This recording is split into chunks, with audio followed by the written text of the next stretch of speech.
Guys, senang dapat menjumpai kalian dalam acara Youth for Christ. Saya, Pendeta Erma Primastuti Kristiono dari GKI Gading Serpong. Hari ini kita bersama-sama akan merenungkan firman Tuhan dengan tema tidak membalas kejahatan dan maaf yang bersyarat. Menurut 1 Tesalonika 5 ayat 12 sampai dengan 18. Namun sebelumnya mari kita bersatu di dalam doa. Kami bersyukur kepadamu Tuhan untuk setiap penyertaan dan pimpinan Tuhan di dalam kehidupan kami. Engkau sungguh baik di dalam hidup kami. Pada saat ini ya Tuhan, kami bersama-sama akan merenungkan firman-Mu. Kiranya Engkau yang menolong setiap kami. Biarlah firman yang boleh didengarkan dapat tertanam di dalam hati kami dan kami pun dimampukan untuk dapat melakukannya di dalam kehidupan hari lepas hari. Berfirmanlah ya Tuhan karena kami siap untuk mendengarkan. Di dalam nama Tuhan Yesus Kristus kami berdoa. Amin. Guys, hari ini renungan kita berdasarkan firman Tuhan dari 1 Tesalonika 5 ayat 12 sampai dengan 18. Namun yang jadi ayat yang mau kita baca dari 1 Tesalonika 5 ayat 14 sampai dengan 15 demikian. Kami juga menasihati kamu saudara-saudara, tegurlah mereka yang hidup dengan tidak tertib, hiburlah mereka yang tawar hati, belalah mereka yang lemah, sabarlah terhadap semua orang.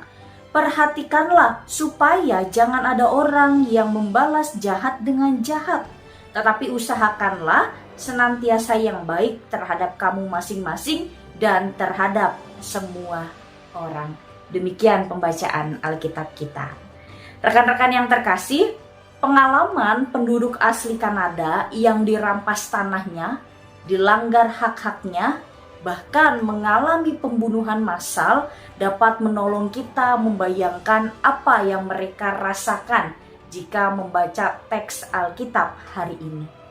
Bagaimana firman Tuhan dalam teks Alkitab ini dapat menolong mereka untuk tidak membalas kejahatan dengan kejahatan. United Church of Canada secara resmi telah meminta maaf kepada mereka. Namun, penduduk asli Kanada ini menyatakan permintaan maaf telah diterima, tetapi bukan berarti kami sudah memaafkan. Memang, semestinya orang yang meminta maaf dan berharap tidak dibalas kejahatannya juga mengingat bahwa ia pun harus melakukan firman Tuhan tentang membela orang yang lemah. Dalam iman Kristen, pengakuan dosa itu harus dibarengi dengan sikap pertobatan. Teks Alkitab hari ini berisi nasihat-nasihat yang mungkin sudah sering kita dengar, tetapi berat untuk dilakukan. Pada kenyataannya banyak orang Kristen yang belum mampu menerima teguran, memberi penghiburan, membela yang lemah, sabar terhadap semua orang, dan yang terberat adalah tidak membalas kejahatan dengan kejahatan. Yuk, bayangkan, jika kita diperlakukan dengan tidak adil, dirugikan, bahkan mengalami kekerasan, apakah mungkin dengan mudah kita memaafkan pelaku kejahatan itu? Di sisi lain, orang yang melakukan kesalahan dan meminta maaf harus mengingat bahwa pemberian maaf menuntut syarat, yaitu pertobatan. Permohonan maaf yang berasal dari hati yang tulus akan diiringi dengan perubahan sikap dan tindakan kasih yang nyata. Kiranya kita semua dimampukan ya untuk dapat melakukan firman Tuhan pada hari ini. Mari kita bersatu di dalam doa. Kami bersyukur kepadamu Tuhan untuk sapaan firman yang boleh bersama kami dengarkan, yang mengingatkan kepada kami semua untuk tidak membalas kejahatan dengan kejahatan.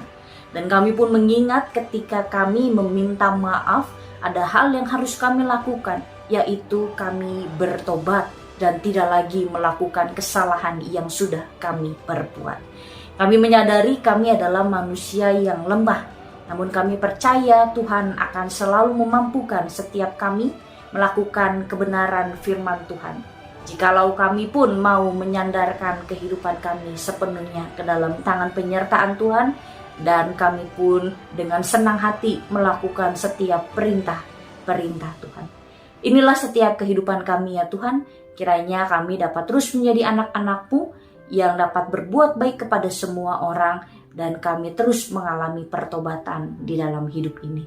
Terima kasih Tuhan. Di dalam nama Tuhan Yesus Kristus kami berdoa. Amin.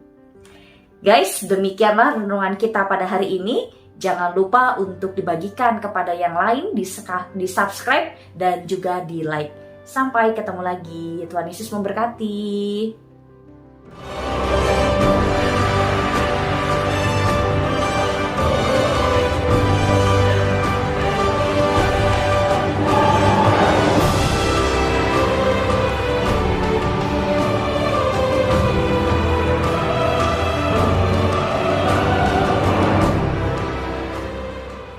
Sahabat, mari dukung pelayanan dan pekabaran Injil melalui YKB dengan membagikan link acara ini kepada sebanyak mungkin orang.